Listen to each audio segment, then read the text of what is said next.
Hello and welcome to the Intellect's Cove. I'm Colin Fairley. I'm a pragmatist philosopher and political theorist. And in this second video for chapter 8 of my new book, Aging and the Ethics of Longevity Science, I'm going to continue with the discussion of the war against cancer, which plays a prominent role in the arguments that I make for pursuing the ideal of rate control, which I offer as a distinct medical science ideal from the ideal of disease control. So in the first video, I covered Richard Nixon's war on cancer, which he advocated for in 1971. And in this chapter, I'm going to talk about some of the challenges of tackling the modifiable risk factors for cancer mortality. And in the last video, I will cover some objections to the argumentation that I deploy. All right, as I noted previously, in chapter 4, I talk about the role of imagination in science. This is a critical focus of the book. There's the ideal of disease control, where we aspire to create a world free from infectious disease, responsible for early life mortality historically, and now that articulation has then shifted towards eradicating the chronic diseases more prevalent in late life, such as cancer, heart disease, stroke, and Alzheimer's. And then I am going to be championing the emergence of a new ideal for medical science in the 21st century, the ideal of rate control, first coined by the gerontologist Alex Comfort in 1969. So let's do a deeper dive into the war on cancer and some of the important lessons that we can learn from a century of trying to eradicate cancer. A point that I emphasize in my teaching philosophy video that I posted, one of the first videos I posted, is the importance of intellectual humility. And this is particularly critical for medical science itself. If you recall, in the tale of the journey through the ocean of longevity, I described the captain steering the ship of modern public health as trying to figure out what the determinants of wisdom inquiry longevity science were as the ship progressed further up the ocean of longevity. And one of the things that I want to emphasize is the importance of having intellectual humility to recognize that the initial course charted, namely war against disease, may not be the most prudent compass for navigating through the ocean of longevity as populations survive past the 7th decade of life. So intellectual humility involves embracing uncertainty and ambiguity. And one of the uncertainties we need to navigate through is, can we intentionally modulate the rate of aging?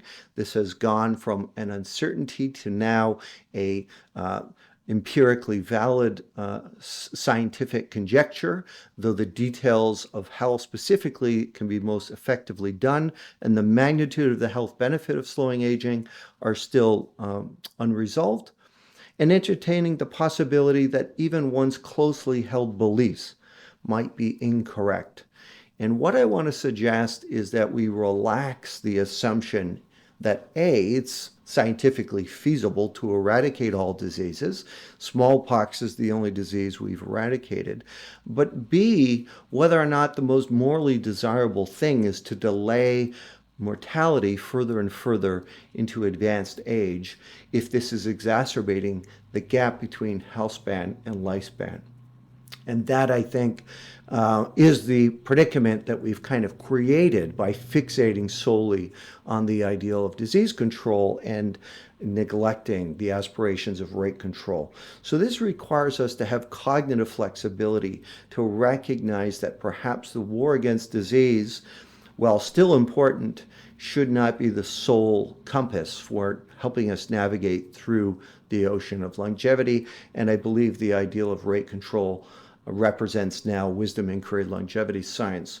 And pursuing solely the war against disease dissolves into knowledge inquiry science, where we just try to get a perfect understanding of disease, but not necessarily improving the quality of life for most people if we're just extending the duration of life where they manage multimorbidity in the 7th and 8th decade of life. So I want to suggest that actually the war against cancer certainly has been a success story. We've delayed cancer mortality into later ages. New prevention measures and early detection has led to improving quality of life for millions of people throughout the world. I don't want to suggest that the war against cancer was a mistake. I just want to suggest that it has a limitation, and that because of this limitation, we need to supplement the ideal of disease control with the ideal of rate control. But I'm going to talk a little bit about some of the challenges that the war against cancer has faced and why it has not been a complete success story. So I'll focus on a few of the modifiable risk factors. So I have an image of a lung here and smoking. So certainly people should not smoke. It's not good for your health and it increases the risk of lung cancer. But I'll also going to highlight some of the limitations. So having that knowledge itself is not sufficient for getting people to stop smoking. And we've had decades of public health educational campaigns to try to dissuade people from smoking, but unfortunately, it is a habit that has proved to be more persistent. But let's just first acknowledge that even though we know that smoking is a carcinogen, this has not stopped people from smoking. So despite decades of promoting smoking cessation public health campaigns, the CDC estimates that smoking accounts for nearly 500,000 deaths every year in the United States. About 15 out of every 100 adult men still smoke, and nearly 13 out of 100 adult women still smoke. So even though we know smoking is bad for your health, it still persists. It's not to say we should not, that we should abandon the campaign of trying to get people to stop smoking, but to recognize that even though we know something's risky, that is not sufficient for getting people to stop doing it. And this suggests then that we're going to have to think about adding additional measures that may be able to enable us to better reduce the prevalence of cancer in later life. Now, the other thing that's more important to note, and this one is perhaps a little bit more contentious and not often identified, that actually, even if people do stop smoking, it is not a silver bullet to protect against lung cancer, let alone the other types of cancers. So smoking cessation is not a silver bullet to protect past smokers from eventually developing lung cancer, as 4 of 10 lung cancers occur in former smokers with more than 15 years since quitting. All right, so I'm not at all suggesting that those that smoke should then not bother stopping smoke. You should stop smoking, but stopping smoking does not mean that you're not going to develop lung cancer, right? It's not like having a vaccination against an infectious disease that has 100% efficacy. And I highlight that to remind us that some of the preventative health measures that we now see as the kind of gold standard for protecting against particular types of cancers may end up not being as effective as targeting the rate of biological aging itself. And so as we relax the assumptions of the ideals of disease control, we can then begin to see that targeting the rate of biological aging itself may be a much more effective form of preventative medicine.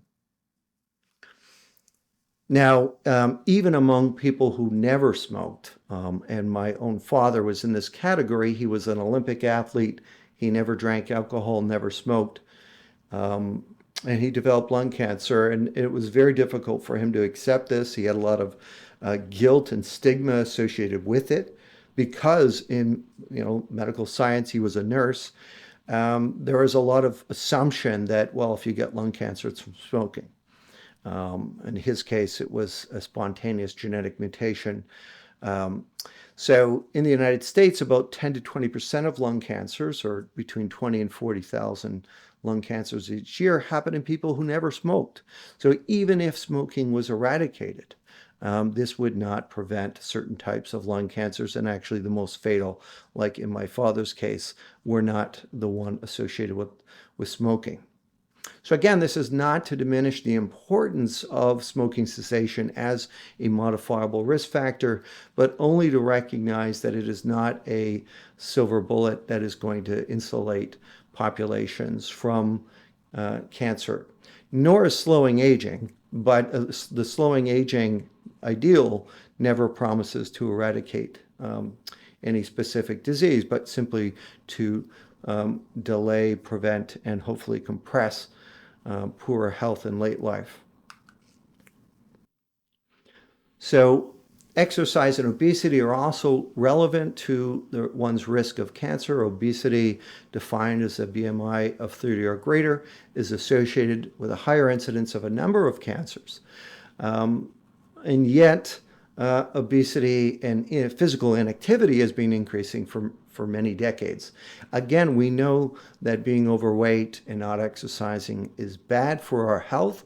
I'm a huge champion of promoting a physically active life and a socially connected life and healthy eating, but these are intractable modifiable risk factors, meaning it's possible for an individual to make some significant change, but at the population level, we now have many decades of research showing that it's much more challenging than one might think if they just envision as an individual person, you could just start doing some steps today and change how you eat. At a population level, and there's lots of cultural factors that contribute to making this a much more Herculean challenge than public health may initially have envisioned. Obesity and severe obesity prevalence in the United States has increased. The estimate is that about 40% of the population is obese. No significant differences between men and women. Obesity prevalence is higher in adults between age 40 and 60 than in the ages of 20 to 40 and 60 and older.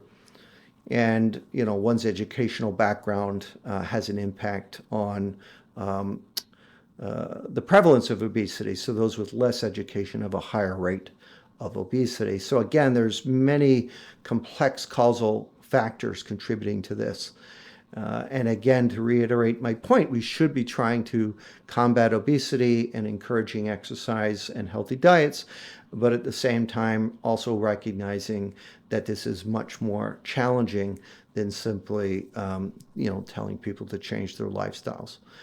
There are major cultural, the design of our cities, the consumption attitudes of a capitalist society, etc. So just to reiterate a point I've mentioned throughout these videos is that imagination is important both to the scientific enterprise as well as how translational science is regulated. And when we envision trying to redress the modifiable risk factors that have proven to be intractable for cancer risks, we may envision a future where people are being more physically active, or they've changed eating less processed food, more of a balanced and healthy diet with more fruits and vegetables, less French fries and burgers, etc. At the level for preventative medicine, what I argue the critical pivot for preventative medicine is to relax the aggression by which we try to win the war against cancer and invest more of that time and energy into targeting the rate of biological aging itself. And this really has to do with the way in which we conceptualize imagination. We can envision innovations in the environment where people have more opportunity for connecting with nature, with other people, and being physically active. That's both important for reducing cancer risks as well as promoting the human health span, but there's also innovations in our biology, and this is the experimental arm of translational gerontology. And this, I would argue, is much more critical, developing drugs that target the mechanisms of aging. So as we continue to try to improve the external environment to make it more conducive to healthy lifestyles and protect us from the environmental stressors that accelerate biological aging, we also adopt a strategy of developing geroprotective drugs to boost our biological resilience to the onset of disease, frailty, and disability in late life. And so this means then that the strategy of behavior modification, which has had both success but also limitations, we can learn from that when we think about targeting aging itself. There is a strategy of behavior modification for healthy living. It's the same as the strategy for reducing cancer risk, right? So stop smoking, exercise more, and eat a healthier diet, stay connected with people. But we also want to recognize that pharmacological interventions that allow us to increase the health span are also critical, that there's a limit. And this will come out in chapter 9, where I point out that the aspirations of longevity science are constrained by the aspiration to have a good life, and that many people, unfortunately, can't comply with many of the lifelong behavior modifications required to kind of live at their optimal health. So that's where I'll leave it for this video. In the third and final video in chapter 8, I'm going to anticipate what I call the geroconservative objections, and in particular by those who argue that lifestyle itself will be sufficient to redress the risks of cancer, because that will then set the stage for what I'm going to cover in chapter 9, which is the good life as a constraint on longevity science.